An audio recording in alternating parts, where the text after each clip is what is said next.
this computer and we're What's live. going on, everybody? We are live. Hey, it's Coach Seamus and it is Marcos in here.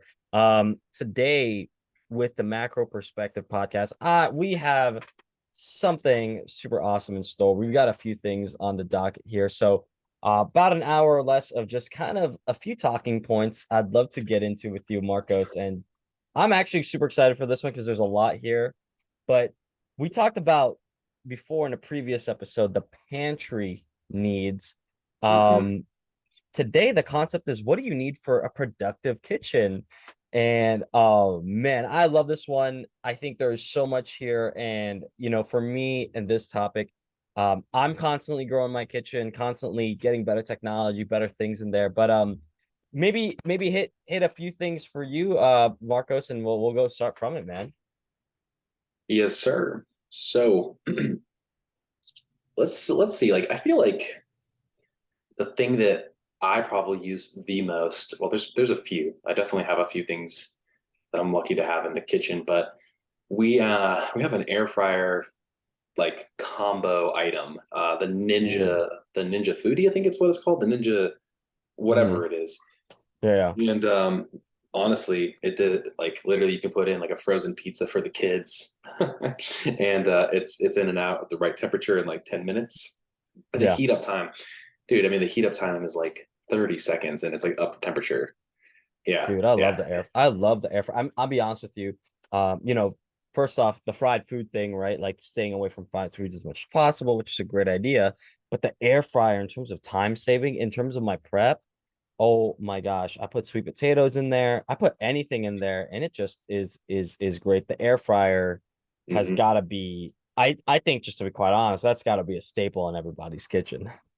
Yeah, man. I mean, we had like a cheap like $30 one for fuck 5 years. I feel like Hmm. since and honestly, like whether it was heating up the vegetables, lightly tossing them in some oil and doing that, Yeah. into now where there's like this one that I mean, it does take up a good amount of space in the kitchen, but it is honestly it's worth it because of the basket size, and now we can do multiple vegetables at a time. Whether like you just said, it's a sweet potato and or some greens, like a broccoli Yeah. or a cauliflower or whatnot, and Yeah. or asparagus, and or like literally your options are endless. And um, yeah, I mean that one right there, it's just such a versatile way of cooking and removing, I mean, 10, 15, 20 grams of fat out of a potential preparation. Dude, yeah, 100%. It's so great. What I love about that is like, yeah, you don't you know what you're eating. You're not putting extra calories with the oils and stuff like that. And there's just so many healthy things you can put in there, like the veggies, the sweet potatoes. So, that's definitely a top one in there for me. I'm gonna move on. I'd say the next one. I like this, but I don't personally use it too much. Marcos, I know you have it here, but you like the crock pot, the Instapot. I've done that, having Mhm. like meat stews for some time. I don't use it as much anymore. What are your thoughts on it? I use it for a variety of things. So three like go-to recipes for me is going to be like a bone broth. So buying like Mm, a leftover like organic chicken, and you kind of have that carcass there. You spent like, it's 12.50 for that bad boy at Whole Foods. yeah, And I'll just literally break it down, throw it in there with like a bunch of water, and then just let it like literally be under pressure for 6 to 8 hours, and I love really that. just Yeah. create a bone broth. Just simple, super simple, salt and some like herbs. The next one will be like a chili chicken verde, right? Mm, So mm. you can literally take it from frozen and like just literally put it in water for like an hour so you can separate it. And then just throw it in the Instapot and it's done in like 45 minutes. Dude. Yeah, shredded chicken, like Okay. boom. I Yeah. might have to get back on the Instapot game. For me, it used to be like a roast beef, like a big one, like a chuck beef, like huge. That'd be like a Yep. 12-hour day. Hoping the house didn't burn down when you left, kind of thing. Yeah. I definitely got to get into that. The next one here, I know we're going through these fast. We got a lot, guys. That's why I'm excited. But a good knife set, dude. I do gotta say, a good knife set, guys. If you are eating and if you don't have a good knife set or even a good sharpening, I think the one we have is like culinary. It's one from what's that French store that like is at the mall or something like that? It's like a kitchen Oh, store. I'm forgetting the name the right ones I now, but always think of are the Cutco people that would come to your door and they're like, "Let me show you. You can cut this freaking piece of wood in half." And so I had a buddy who was at Cutco. I met her at a Tony Robbins thing, and she was the best seller. Um, Mhm. that's why she was probably at the Tony Robbins thing, because she was making bank 6, 7 figures easy being a knife seller. And the funny thing was, because I was telling her about like being like, oh yeah, I meal prep, I all this. She's like, do you want to buy a knife set from me? And I was like, I guess so. We have like the family has one of those, but if you don't have a good knife set, man, oh my gosh, things just get so annoying. Just cutting up just your basics is, dude, it's horrible. I'm being honest, it's horrible.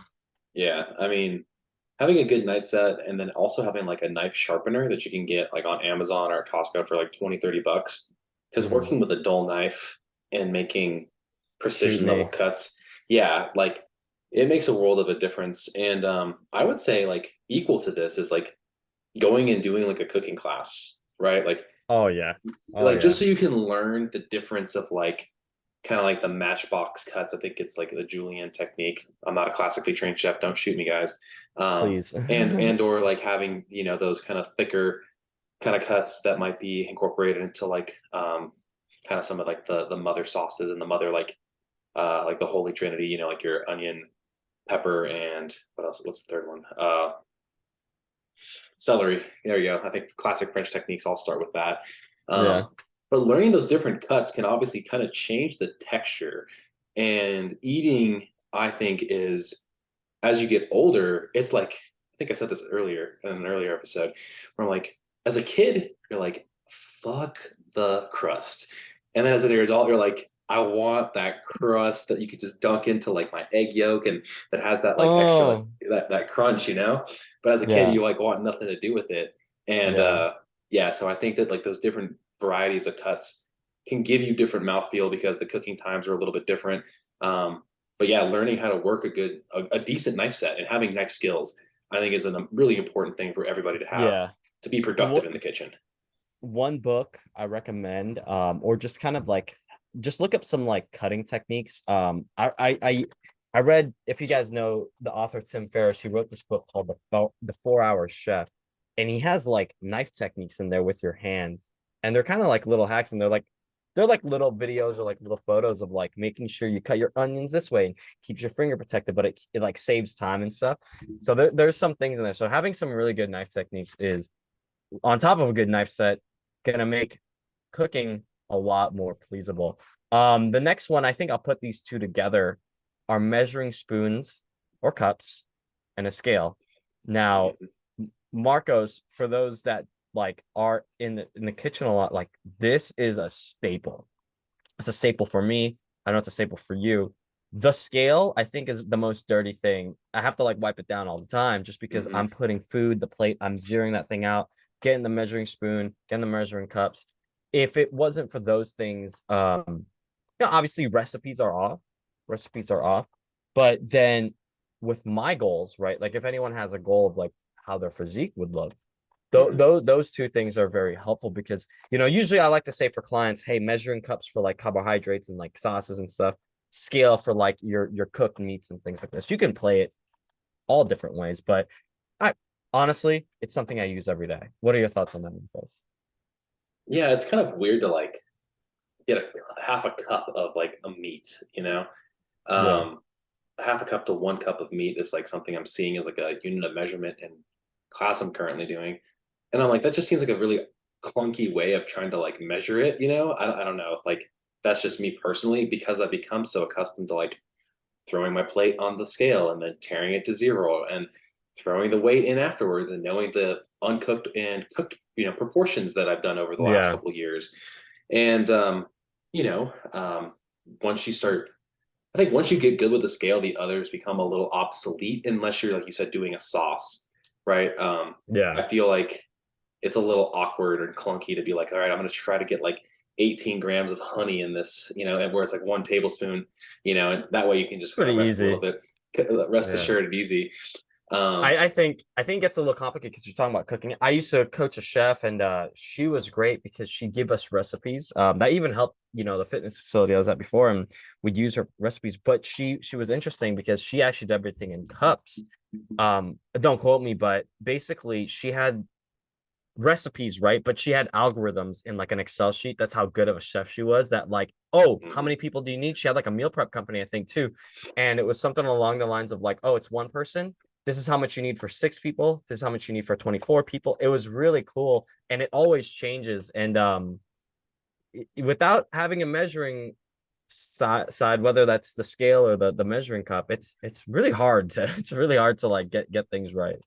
Yeah, it's hard to have a level of precision, and Yeah. I think that's kind of what we're all after to some degree, and we feel better about the preciseness of our, of that unit, and I think at first, I mean, when I first learned that the scale was actually a better unit of measurement to handle all these things, I quickly got comfortable of, busting that out for everything. And then what you Yeah. what you then observe is like you get your hand measurement comparisons to like what that weight actually looks like, and that one's always on you versus a measuring cup, a little more clunky to kind of carry those bad boys around. I know we talked about that portable food scale that we both have.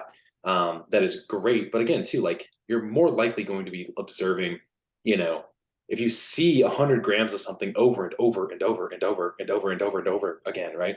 Like you're more than likely going to be like, It'll be that's like 100 grams, like plus or minus like two or three. Like there's no doubt I in my head. yeah, I remember because I like to say this, but like I was a wrestler and we'd size people up. That was just kind of our thing.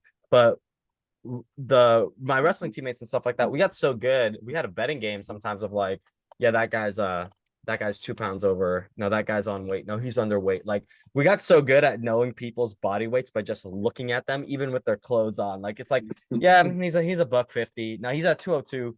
He's 5 pounds over like his weight class. Like it would just be that. Like that's how good you get with food and weighing and measuring because you're just seeing it so many times, We've seen it so many times.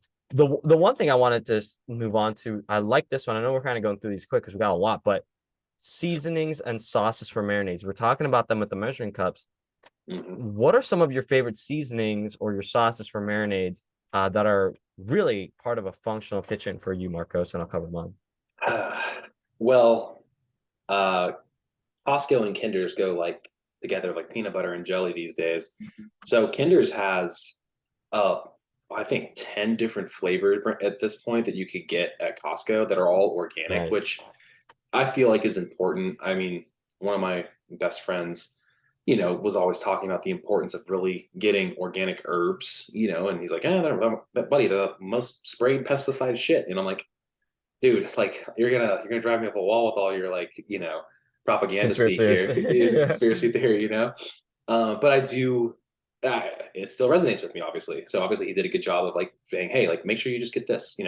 Make sure you're Yeah. double checking the clean 15, right? So Kinder's is great. They have a bunch of them. I also keep like really basic ones that are not like brand name, like obviously like onion powder, garlic powder, pepper, chili powder, all those like ones that again are normally working its way into like the common cuisines that my wife likes. Yeah. Yeah. Yeah. Because it then again it carries over into some traditional just like rubs. And again, like I'm a with a steak these days, it's like good amount of salt, pink Himalayan salt, like a little dusting of garlic powder, onion powder, and black pepper.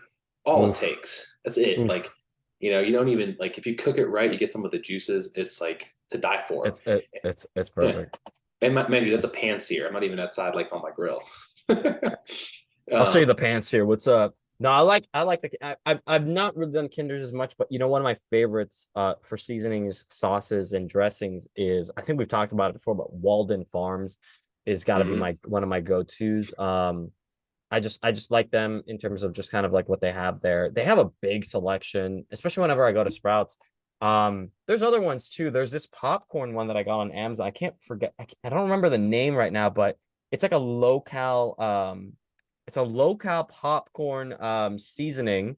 And basically I have it with me at my work office, but basically like the one I have is like a garlic garlic Mm. parmesan or something like that. And I just put that on everything. Like it's just it tastes so good. It's so low cal. But there's like 8 flavors as well. I forget the name. I'm Is it blanking on it. eatable? Is it eatable? Because that's what I'm looking up right now. Let me look at this real quick, guys. I apologize, but like garlic, hold on. It's a small one too. It's like one of these conspicuous one. Garlic, parmesan, Parmesan. popcorn, seasoning, and it's so good. I'm like, Kernel yeah, it's seasonings. the Colonel Seasons. Yeah, Colonel Seasons. That's the one. And you could Mm. put that like I had an office. We have it here. The one I liked is their garlic parmesan, and then there's a blue one that I like. They have like a lot. The white cheddar, yep. And then there's the bacon. There's the bacon. They have a lot ones, but I just like the basic ones. Um, and you can put on pop, but I don't put on popcorn. I put on everything. Yeah, 15 different flavors. We'll link it in the show notes, right? Like, well, the Kernel Seasons Amazon 15 variety pack. I'd probably be a sucker just looking at these flavors. Ooh, buffalo wing, bacon Oh, cheddar. we got them. We got them, guys. We got them. Yeah. Milk chocolate caramel. Anyway, needless to say that, I I guess that's mean, what we're having for Friday night movie night with the lady, I guess. Hey, we gotta get some popcorn. We're gonna get these 15 different flavors at Sprouts real quick. ironically, you bring this up, and my wife literally comes down because it's rainy here right now. She's like, you know what sounds good right now? Popcorn. Do we have any? I'm like, let me go check the pantry. Sure enough, we do, and I'm like, I'm gonna have it's and also again good things to keep in your pantry. Probably some Yeah. popcorn kernels and an air popper. So I didn't put that one on the list, but it'll make honorable mention now that we're talking about popcorn because the Yeah, versatility popcorn. of creating a really light snack that air popper could again it mitigates any fat content being worked in, and then you throw on some dust in the seasonings that we're talking about here, and oof, You got a good little low low cal cal snack. Yeah. snack. Yeah. Yeah. I like the next one. So we talked about some say with sauces for marinades. In terms of sauces and things that I put on my food, y'all know this. Marcos knows this. I send him photos sometimes. I get like 3-4 pounds of garlic minced already. I toss that on everything. I love onions, like there's no tomorrow, like all that kind of stuff, guys. Like if you can have it like pre-prepped and stuff like that, that's also going to. And I know Sprouts does that. Whole Foods has those like pre-prepped ones, but garlic, I don't know. I don't know. There has to be some very special place for people that eat a lot of garlic. And I should be one. Yeah, Seamus is over here making sure that Dracula's not getting after him. Yeah. Um, Next one is for blender. well, Blenders, I'm, right? I'm gonna add to that though because Yeah. I really think a really versatile one. I really like the Bachans brand, like teriyaki or barbecue sauce that they make. Oh yeah, Um, yeah. really good, but like just like a classic kind of teriyaki sauce essentially is what it is. I feel like another great sauce that's really pretty low cal that everybody likes is sriracha, right? Like Yeah. I mean that the garlic chili of like Didn't they go out of business at one point or something like that, and everyone like they had brought a them back? shortage. They had a shortage. Yeah, yeah. There was Yeah, something going on. Something was going on with their food chain, and they had a shortage for like a few months. I had a client text me. He's like, "Dude, I can't find sriracha. I don't know how I'm gonna live." And I'm like, "Is it really that big of a deal?" He's like, "Dude, throw it on everything. Like it's in my like crema that I make for my tacos." He's like, "You know how much I love I love my tacos." It was earth shattering. Oh man. So Earth guys, shattering. make sure you know how to do it. Make sure you know the ingredients and know how to do it at home so that if Yeah. if it ever food shortage happens again, you got sriracha. Another great one though here for again like kind of stir fries and keeping the cows low and a healthier option if you don't like soy, coconut aminos. Really, Ooh. really like coconut aminos. My mom actually made this. Like Bragaminos, like like that company Mm-mm. Bragg. Like No, okay. it's like Big Tree brand. I think was one of them, and then it's organic. I mean, you can get a big ass bottle of it for like $8 at Costco, but it lasts a while. Oof. Um, All right. also Worcestershire sauce could also be a staple to add to quite a bit of things too. And again, there's Yeah. going to be some ones that you could buy that are again going to kind of sit in the fridge. Maybe if you have like a secondary fridge, and it's a productive thing to add because like, oh, I just need like a little extra umami or that salt kick, and Yeah. you start looking at these recipes and you're like, oh shit, this thing keeps on coming up. So I can't tell you. I have literally the big like Worcestershire, like Lee and Pierins in the pantry. I've Yeah. used it for like a handful of recipes, but it's still there and it like never goes bad. So, Yeah. yeah. I love that. Our next one here, we've got a blender. I mean, we'll just keep that as simple as possible, but like, yeah, you need a blender. I mean, first off, let's just say smoothies. Mhm. Talking about sauces and seasonings, if you need to blend some things. There's a lot for the blender too, not just a food processor, but just like a blender can do so much. We got a few here. We have like the Ninja, the Bullet, and then we have some other ones. I think the one that I like most is it has to, I don't know which one it is, but it's like it has to do like it's like multiple pieces. It's like a transformer. I have to fold this, fold that, and then toss it in there. But it's the best one. My smoothies are the best with that blender. So Yeah. Keep it old school. Got a blend tech. It was a gift. I mean, it has the two different sizes if you want like the extra fluid version of your shake or you want the lower fluid one. Um, Again, too, I do also think if people are on the go in the mornings, like you mentioned, that quick immersion or quick, I think it's still technically an immersion blender, like you just said with the bullet, right? you Because just go like this and then turn and then you just go.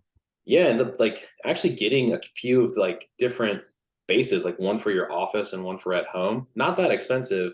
And you can It isn't. definitely always make use of like a quick smoothie and there won't be an excuse of getting your micronutrients and your protein in. So My girl, she's like, I want this for Christmas. Is that one of these blenders? But it's like an ice cream blender from like Ninja too. So it's like probably getting that one as well now, just because it's like you blend it, but it's like ice cream consistency. And I was like, I'm in because you just like you can look up some recipes, a few protein scoops, probably like a milk base, some ice, mhm. and some different like amalgamations, just some keep it tight. But yeah, I'm always up for that. Let's see, talking about the blender, our next thing, we're moving right along, but I would say grocery shopping template for fridge. Now, what do you mean by this, Marcus? Maybe the listener just needs to know. So I feel like as I was sitting there yesterday with Rachel talking about, what are things that, a productive kitchen should have. She's like, well, don't you like kind of like know what you're buying? I was like, well, that's all up here. She's like, well, I'm like a visual person. I like having like, that old school little like checklist. Mhm. And it reminds me of my parents' house because they have the little like tab sliding ones of like all Oh those yeah, the items. stock. Yeah, The yeah, little, so you're just like, oh, I like, as if you can actually like remind yourself to use those things, it is probably pretty useful. And or just having ones where you're checking like a little bit on a whiteboard of like your most commonly occurring, foods as well. And you're like, okay, like I'm out of apple. Like literally, like I bought an yeah. extra dozen apples yesterday, and there was a whole dozen in my fridge outside. And if I would have had this freaking list that told me like don't buy apples, I wouldn't have bought Yeah. them. I love this. So I love this because I was so into like recently I've been on a kick. I don't know what it is, but I've been scrolling on social media, scrolling, and I'm just looking at like houses and like like how to have like a really like good house or something like that. And one of the things that I saw was like this lady had a whole series on like how to have your kitchen, and like it's super like how do I say, it's like did organized she did kitchen. she Marie Kondo her kitchen She type of Marie thing? Kondoed her kitchen. Like everything's like in a Uh, bin, and then like every bin has the number of things in there. Like what each, like if you close this drawer, it's like on there is like this is what's on this list. And then there's some fridges too that say similarly, but not manually. Like hey, checking off like oh we're out of like mm, peanut butter or whatever. On the fridge, it'll say like oh you're out of this, you're out of that, because you can scan and pull it in. I don't think you need to get that far, but I was watching. I'm like, man, I really want my kitchen like that, where it's like everything's so like dialed in, like, oh, I know how much I have of this, how many eggs are left. Oh, I didn't forget the eggs because the fridge told me. Like, I was like all over I it, know. man. Bro, the last fridge I bought was like $120 off the offer up. My wife looked at me like I was crazy. It was like actually a counter depth, whereas before it was the extended depth. And she's Mm. like, why did you get this? I was like, because it's French doors, and I had to like fix some of the issues that were with this like fridge. I was like, but it was only like 120 bucks. So There trust it me, is. like I feel like I don't know. As much as I'd love to have one of those, 5 to 6 grand fridges that do that, like Nah. maybe when Just we're balling. have a thing on the fridge. Learn your Yeah. stock. I think it's important because the worst thing you can do is, so I used to live in an area in California, guys, if you're listening elsewhere in the world, where basically like I lived up a hill, and this hill, it was like if you forgot your eggs on your shopping run, you're not getting them next week. You're not like going down like, oh, I'm gonna go, I'm gonna go get them again real quick. It's not one of those. It's like you have to like do all your errands before you come home, kind of thing. It's not like, oh, I forgot something, I'll be back in 5 minutes. Now I live somewhere where like the Target's down the street. I'm like, all right, cool. But oh man, talking about talking about like foods in the fridge or in the freezer and just like having something ready to go. And this had to happen because I lived on the hill. If like we were out of stock, I had like I would say, Marcos, it's like the out of stock like foods. Like I'm out of stock of my usual, but there's other foods in the fridge freezer that are ready to go just in case. What are the things you think we should be doing just in case, like, we don't have much of the usual stuff? Hmm. Hmm.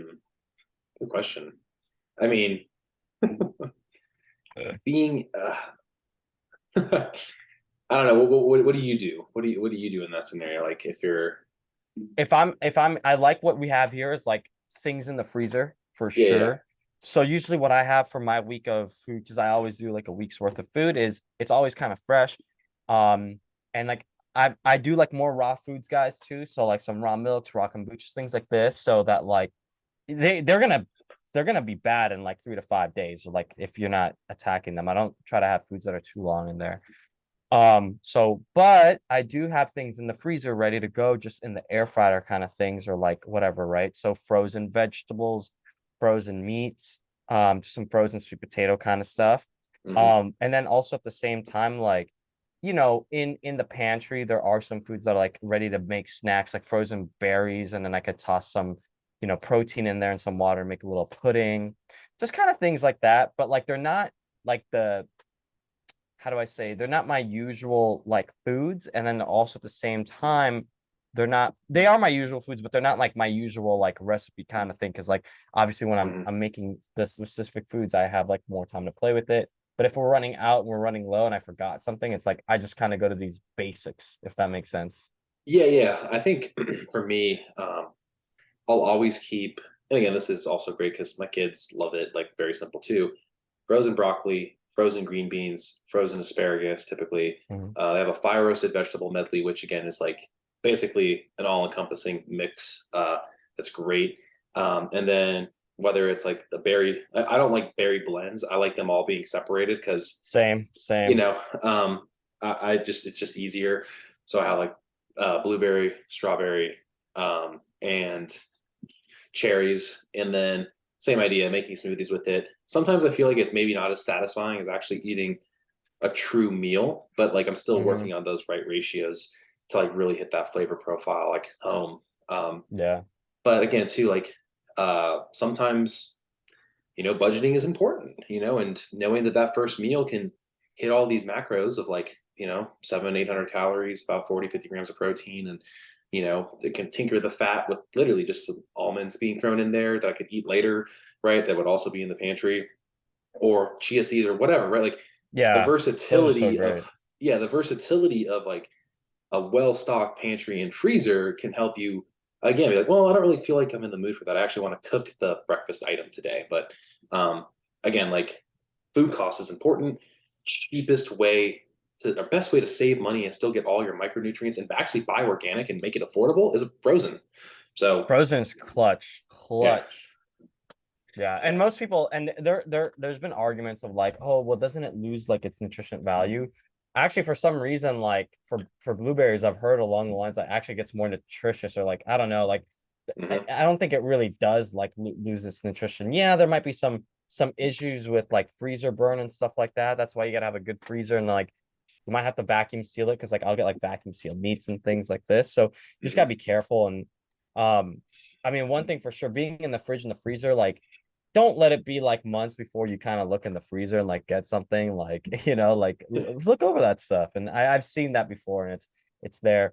But yeah, Yeah. it's anytime you have some specific ready to goes, like basic meats, basic veggies, basic fruits, there is so much that you can do there. Plus, like you said, with the stocked up, like I remember like one of my best like smoothies I ever had was like I had this cacao powder in the back of the pantry, some coconut flakes.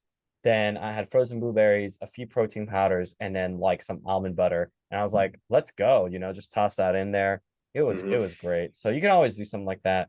Yeah. Let's talking about like prepping foods and stuff like that. Let's talk about quality cookware. Marcos, what is it you look for when you are looking at quality cookware, man? Yeah. I guess it also depends on preference. I cook with primarily nonstick stuff, which again, if that shortens my life by a year, so be it. I like being able for it to not stick and like, create that like overdone char. My wife also appreciates that as well. Yeah, yeah. I have a cast iron skillet. I have a wok, like you just kind of get slowly start accumulating some of these different cookwares over time to, again, kind of like try to elevate your dish.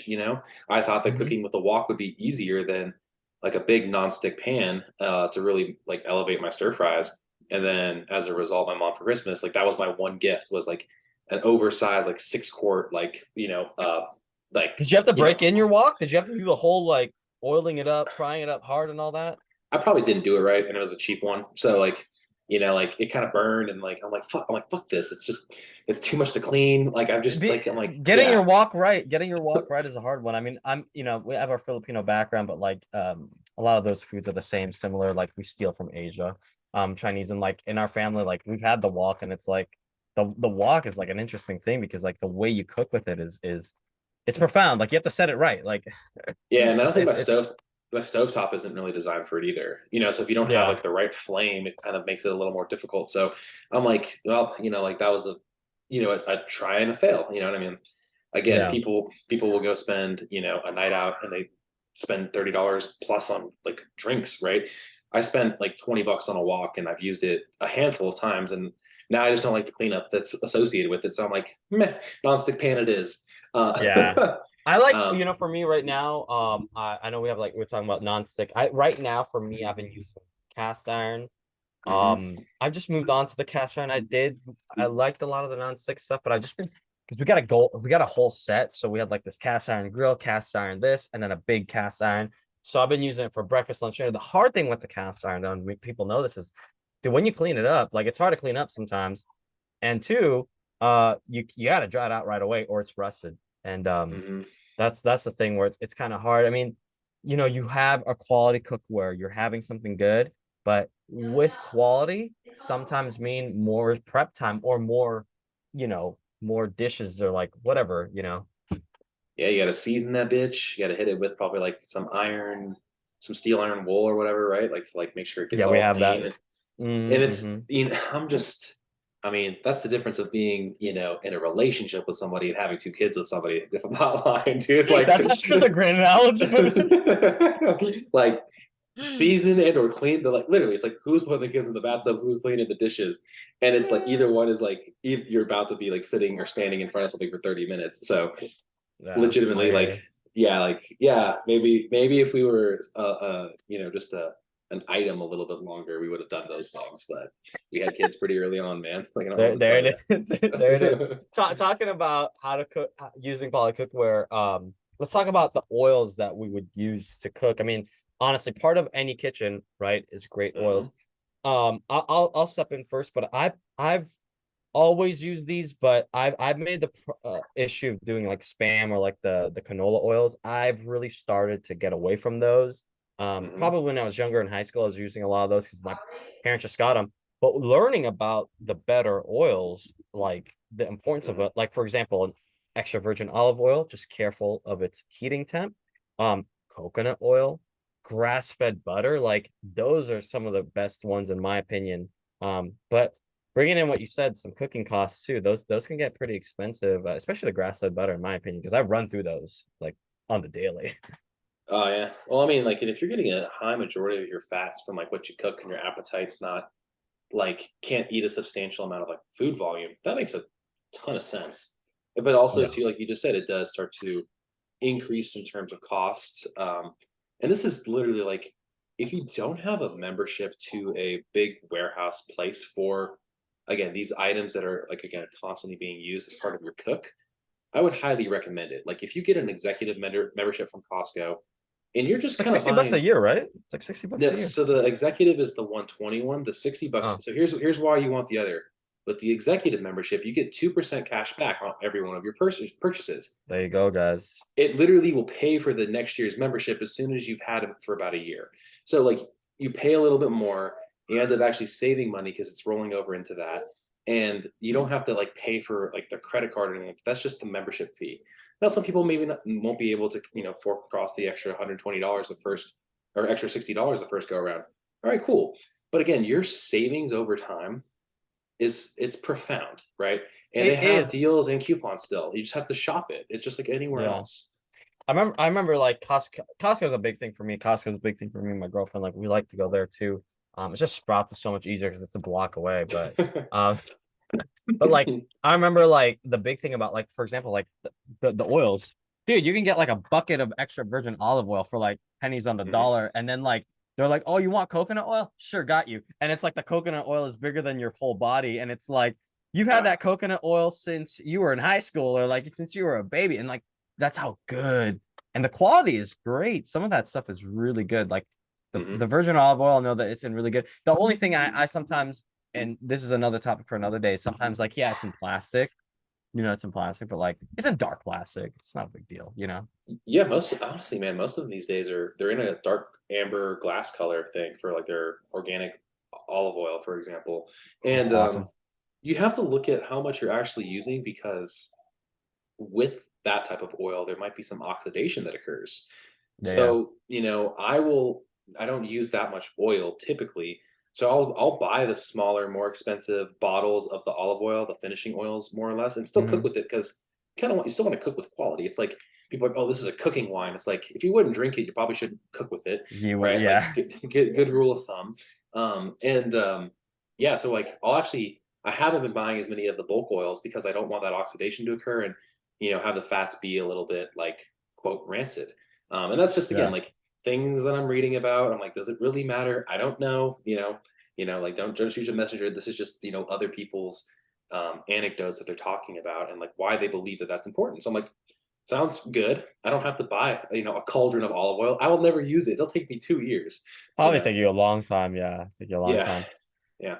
Talking about moving on. This is our last one here, guys. I know we have an endless list, but like, we're not top chefs, but this is just the basics. I would honestly say this is the basics of like a high functioning kitchen, with family, with kids.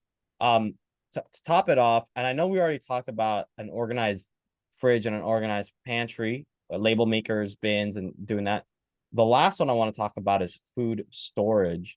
Mhm. Um, honestly, for me personally, food storage is a big thing because my girlfriend does it, family does it. In Tagalog, it's called baon, basically means it's food for the week, like it's like leftovers or whatever. But basically, like food storage is such a big thing that in this household, there's two fridges. I think there's three fridges because there's another fridge in another room, and there's a there's a freezer. There's another freezer. Um, and the thing is, with food storage, I think it's important to have some good stores of food storage. Like for me, for example, I have these like small meal prep containers that I got from Amazon, right? They're plastic, but they're like black ones. They're like black labeled like things, and they're pretty easy. But like I'll put my meat there, vegetables, rice, easy to microwave. However, for the meal prep containers, what I do like to do for my big containers for lots of food, like for example, if I cook a big thing of meat, like 5 pounds of meat, I like to put that in a glass Pyrex. Like the glass Pyrexes are really good. Just because, you know, there's science coming out about like microplastics and stuff like that. But I just kind of like to also like just have the glass there and stuff like that. What are your thoughts on that, Marcos? I have to pull up this meme real quick. Damn, I don't know if I can Please find share it on it. here. I'm gonna look at this. Yeah, yeah. Oh, so like you're talking about Tupperware, and immediately to me, like plastic ones always remind me of this meme over here. Let me share for those that are viewing it. Uh, give it a second. Uh, Oh, hold on, you're lagging just a little bit. I think that was just the transition. Give it a yeah. second, guys. All right. My Tupperware for the rest of their life after eating something with tomato. Oh my gosh. Yes, With this the is so Donald Trump true. meme, right? Like you just have that Do you know edge how to just I constantly think there. okay. So Marcos, the way to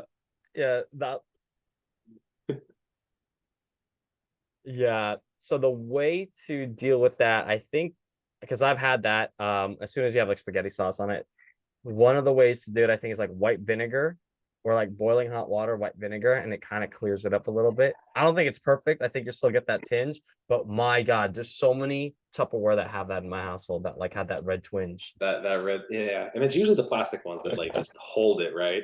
So I agree. I Yeah, don't actually really have much. Like the only plastic ones that we have are ones that like came with like my kids' lunch boxes, you know, and they're great because you can yeah, store. Those are perfect for fruit, right?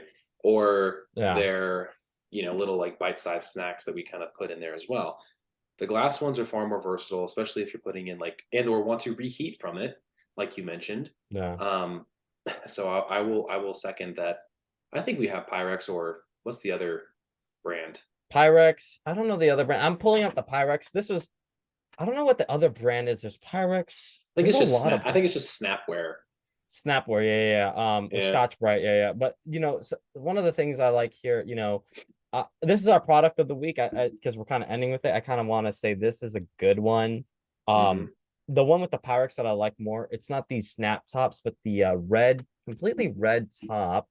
Kind of like these ones here Mm. where it's the cover up here and it's just like these. Yeah, this is a good one too. I usually get the one with You the don't find red. you don't find Yeah. that those ones break a little easier? I find like when I wash those and the like the edges crack. I kind of like the you know snaps more. Interestingly enough, I think the snaps are safer. I just like find these ones for like the big, when I have the big ones, we can Hmm. cook in them because some of them have the handles sometimes, Mm-hmm. Oh yeah, and we yeah, can yeah, cook in yeah, them, yeah, yeah. and then like they can, they're Those easy ones to are store food. those ones are a game changer. No lie. Like if you have Yeah. the because we do have one of those where I will literally like cook off our chicken or meat, put it in the one that Yeah. has the handles, bring it back to the counter, chop it up, and then it's like you literally don't have to like clean up another dish that night. And Yeah. it's It's I mean, easy. every couple of minutes matters, man. Every That's minutes that minute you can matters, be. brother. Every minute. Like, stop wasting time. Guys, if you don't sleep, so wasting time, if you're listening, you're watching, just grab one of these Pyrex things. They're at Target, Amazon. For some Mm. reason, these are the meal prep ones. I do like the bigger ones with the handles. I can't find them right now, but that is our product of the week. Kind of end off the talk there. Let's talk about the content of the week, Marcos. And we're gonna make a Mhm. big shift here, guys. So please, just kind of discretionary warning, like this is not to be political because I sent this to some people and they were like, "Oh, is this like a political thing?" Um, I'm not trying to be political. This is not what this conversation is supposed to be, right, Marcos? This is supposed to be just talking about something that happened recently this last week. Is this person, um, his name is Callie Means. He owns a company called True Medicine.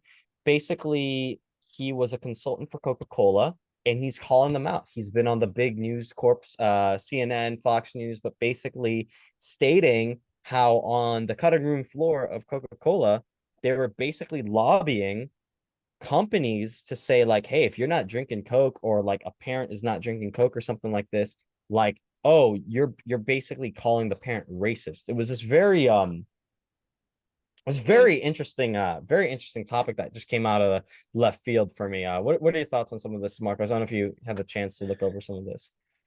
um, anything that gets big enough will have people Oh, that are you are on lobbying. mute, brother. Hear me now? Hello, hello. Maybe it's me. I apologize. One second. Hold on. Let me see here. Oh no, that's my Siri. There it is. Apologies. Go ahead, Marcos. You're good. Okay. Um, with this, I mean, there's a lot of anything that gets big enough, right?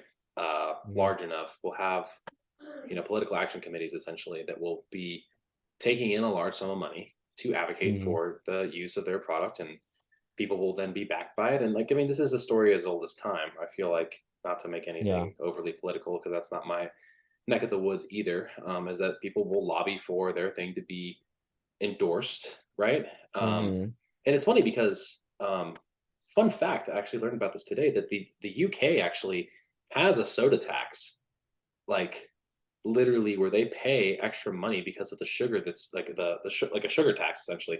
If a certain product Mhm. has like X amount of sugar in it, then there's a additional Attacks. premium or tax that's associated with it. Mhm. And Mhm. again, like if it sounds like here we're not dealing with that, and obviously, I mean, one soda has what? How many like 180 calories for like one Coke typically, like one can? Yeah. Yeah. One can up to 30 grams of sugar.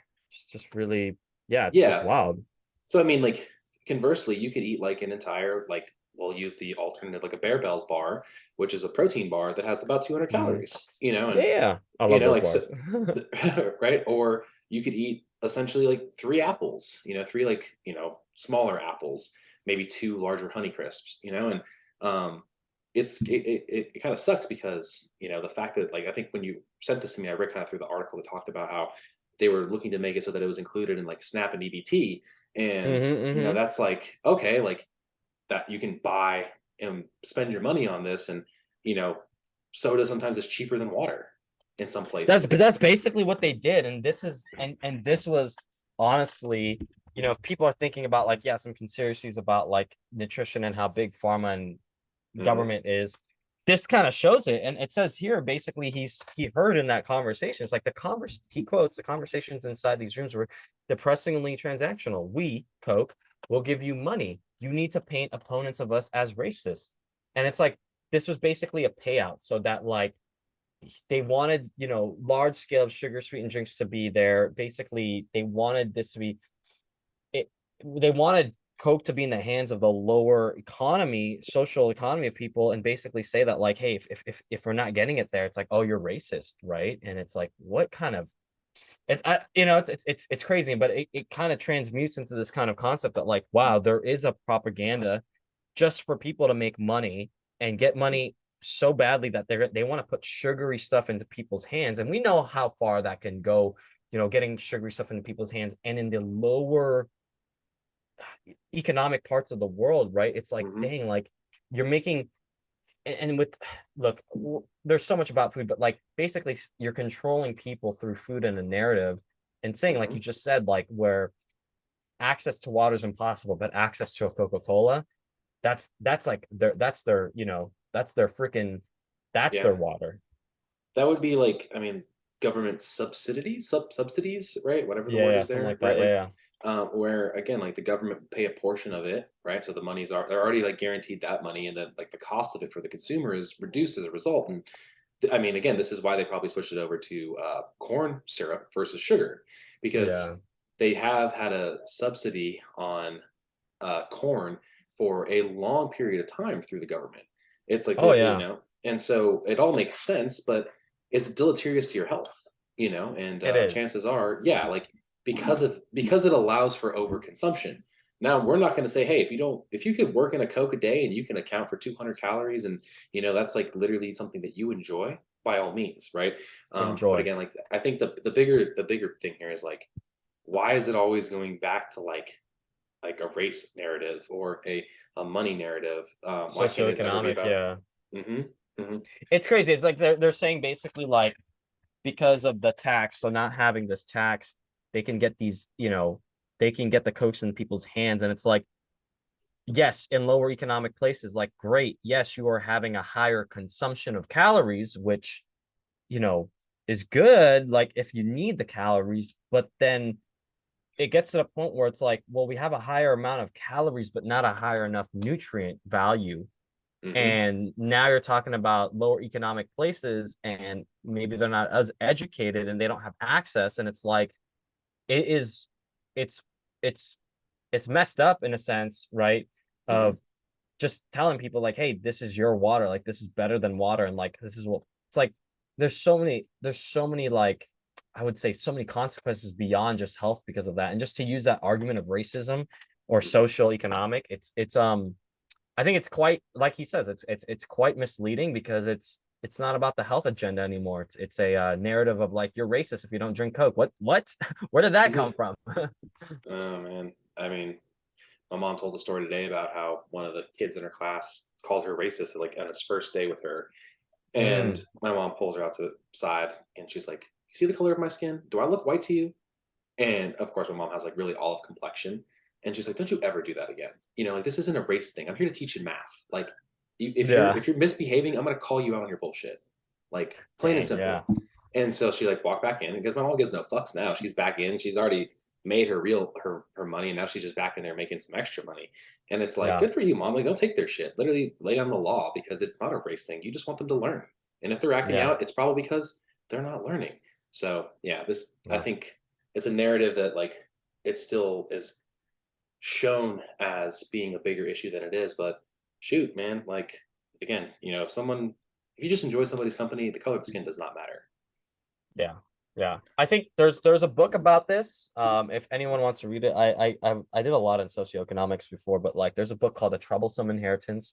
Forget the author's name, but basically talks about like not just socioeconomic things, but sometimes like he shows the data and statistics on like where you're born, the socioeconomic factors of it, usually like the race incorporated with it. But he also states like it's not the color of your skin. It's like it's the hard work that you have. Like, but there is a prevalence because of these areas, and sometimes things like this, things like this on the back end. And I'm really happy that this person, which is basically a whistleblower, are Mhm. showcasing that policies are against certain groups of people because they want to keep certain people inhibited or on the lower end of that. So I really appreciate this kind of journalism and appreciate this. So really cool stuff. But to move on, just to keep it lighthearted, I wanted to showcase a icon of the week. This week, our icon, I'm gonna put it here on Instagram if my internet's loading. I love this guy. His name is Olima Omega on Instagram. He's super funny, but basically, I'm gonna stop that there. It's so funny, but basically, I think sometimes Marcos, you and I, we just get so dialed in like with fitness, nutrition that it's like it's so serious, right? So with us today, like I don't want to have something serious. I want to show this guy. I love Olima because guys, if you follow him, you could get lost in his thing. But basically, this is like a behind the scenes like stuff. But his content is fitness content making fun of the fitness industry and how bad it's gotten, basically of like people using the social media to showcase themselves in a provocative way, and he just makes fun of people doing it like for example, like this one right here is like this girl is like on the tree like this, and he's just like making fun of her, like is the cameraman just kind of hanging out, or like basically people are doing like a downward dog, and like it's like this is a very provocative image, but he's just like making fun of it, like what are you doing, like what is like it's funny, it's lighthearted, it's a jab. So I wanted to just end on something a little bit of a on a funny note, because I think Olima I don't know Omega. I don't know about you, but like do you feel like the internet has gotten a little bit like so sexual? Like look at this video, and then he makes fun of it, like, yo, bro, I'm just trying to do some hamstring curls. Like, why is this getting so intense? Awkward. Yeah, Yeah, the algorithm goes to things that give more views and more eyes on it. And, like they could do like on websites, they can do heat mapping or what part of the page you're on, right? So they yeah, can like heat map how long you're actually staying in that reel or that potential image relative to the other ones that you, the individual, do. And it's just an yeah. algorithm. So it's just literally comparing and ranking time. And they're like, okay, like this post also had similar time. Let me show it to that person, things you would suggest. And again, like there's really not a lot about like quote that learning process. It's literally just like on average these many people viewed this for this length of time. It's a very simple like math formula. And that's again like he probably gets a ton of views because it's whimsical funny, but it's also still conveying the same message, right, those images, right? So he's, though it's satirical, it's no Hmm. different. So Yeah, i it mean i isn't. mean Yeah, good on him, but like he's right. Like the only way to ever make a point is to kind of do the same thing, and then it people are is. like, Yeah. yeah, this is wrong of me. Like literally there was like the this eighth post down, the girl was in like a very like provocative position, and I was like, Mm. dude, that's like that looks like a porn image, like no Yeah, lie, like that's it like is. It's gotten to that point where it's like it's I love just the one like, guys, I worked out my shoulders today, and then it's just a booty pic, but it's like mhm. showing like the showing part of this. It's like, I'm not trying to say it on girls, guys do it too, like, there's the thirst trap. It's all about the clout nowadays. um Mhm. which I look, hey, use it if you got it, 100%. If I looked that amazing, yeah, I'd go too. Yeah. But I think sometimes that misses the point. I get that it's kind of like a, what is it, like Gary Vee says, like jab, jab, jab, hook. Like, hey, you're putting out maybe some good content, and then once in a while you put out something that's like, whoa, that's provocative, or that's very far-sighted, or something like that. And dude, in the world we live in nowadays, it's very much it's extremes. It's extremes. It's not these nuanced podcasts or nuanced conversations, which people love, but what's going to be on the news, like we were talking about the CNN thing, like it's very much like eye-catching, news hitting, 2 seconds attention to detail, like fast kind of stuff, you know? I mean, it's part of the garbage to try to like get away from my kid before bed. Those quick cuts, things that Yeah. just like suck you in and like you're on to the next, you're on to the next, and then it's a rabbit hole, right? And again, like you said, the longer form versions of even what we're doing, we have to be smart about how we even portray what we're trying to talk about too, right? Yeah. It's a really interesting time, and obviously we've also witnessed how it's affected people's psychology when it comes to coaching them. Much Mm-hmm. different story in post COVID versus before.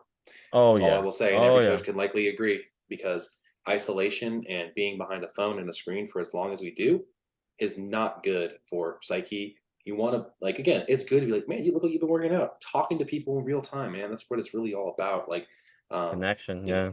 connection, have that like solid core 5 people in your life, right? Always have somebody that's teaching you, someone you're teaching, and someone that's on a level playing field, you know? Yeah. Yeah. That's what I do in jiu-jitsu, man. Like I was kind of rolling with someone. I was like barely surviving, learned a lot. Rolled with someone that was kind of below me, but I was letting them work and kind of teaching them throughout. Then I rolled with someone that was on my level, and it was like, okay, cool. It was kind of there. And Mhm. that's kind of the world you need to kind of live in, because for the growth, you kind of have to have a little bit of comfort, right? Like, oh, I've made it a little bit. I made some headway, but then you need to have moments of discomfort where like shit, I need to pull my pants up. I need to get to work. And there needs to be moments of confidence where it's like you're given things that are challenging, but you're worth that challenge. So Yeah. and with Yeah, that man. being said, I think we should just kind of end it here. I love this conversation. The big things that we need in the kitchen just to function it well. So if you guys like that, comment below. Our topics today, our product of the day, just kind of some things like that. But that hard hitting topic of race, hard hitting topic of like that CNN one, I think we'll put that in the show notes and stuff. But I hope you Mhm. guys enjoyed this conversation today.